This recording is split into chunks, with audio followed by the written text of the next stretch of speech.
I've been doing this my whole life. The music bug has been there since I came out of the womb. I think my first cry probably had a melody to it.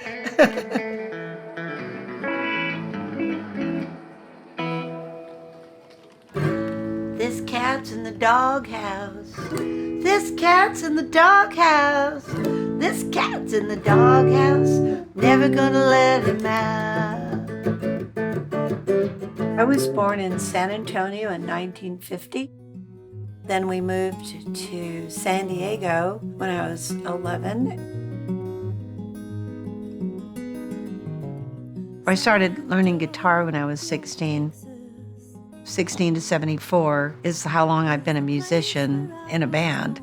I chose music as part of my life because it was feeding my creative side, and it was something that I was passionate about. And I saw bands on TV. I saw jazz singers in black and white, in the 50s. And I was just enamored watching somebody like Peggy Lee sing, or Julie London, Ella Fitzgerald. And I was just, wow, look at how amazing these women are that sing. And I wondered if I could ever do that.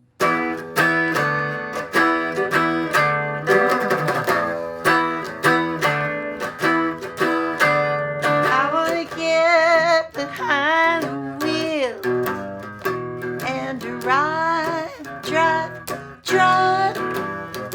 just me and a hunk of steel. I started going up to LA and playing the Troubadour in Hollywood, which I ended up moving to LA because there was so many opportunities, because I went as far as I could in the San Diego area. I started hanging out in the Palomino country scene and started doing the talent contest every week. 6 months later, I started winning. I was like, oh, people like what I do. I'll keep going. When I was starting to play at the Palomino Club, I was doing a lot of rockabilly back then and had my little white cowboy boots and my sparkly cowboy shirts. And I dressed a little more like 50s country and in a lot of fringe.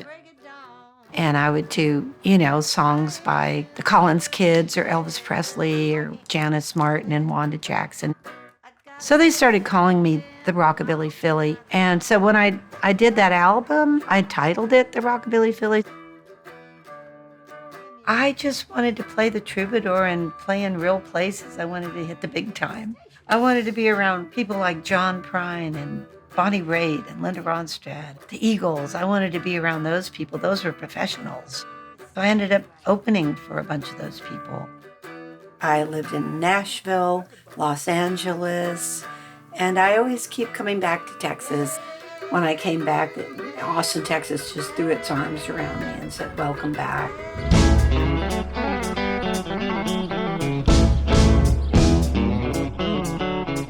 Through the years, I've been influenced by so many different kinds of music, from jazz to blues, rockabilly, country. I believe, though, that those genres have a thread, which are the American roots music. The different genres helped shape the kind of music that I do now. I think that's why I have different passions for different sounds, and I'm just not satisfied at being just a country artist with a twang with 3 chords, or just a rockabilly artist. Great to be here at Seaboy's Heart and Soul, the heart of Austin, Texas, y'all.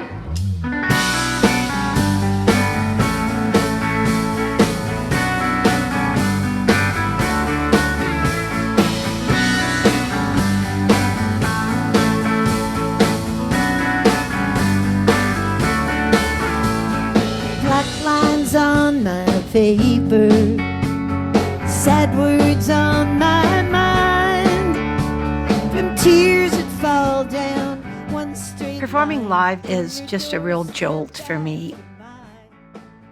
I connect with my audience. I look into their eyes and I sing to them. I like to put joy in people's hearts with live music.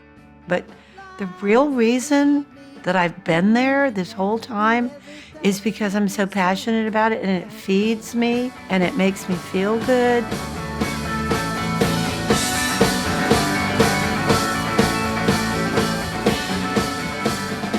I like to think that my music would be carried on, and that, other generations would find a song that I wrote or a style that I had that influenced them. And, much in the way that I was moved by Peggy Lee and Julie London, and how I was moved by the guitar stylings of Jeff Beck, these people that aren't here anymore. The childhood memory. I'd like to carry on their tradition and what they've started. And I would love to look down from heaven one day and say, wow, that girl sounds like me. She's doing what I used to do. I got the chills.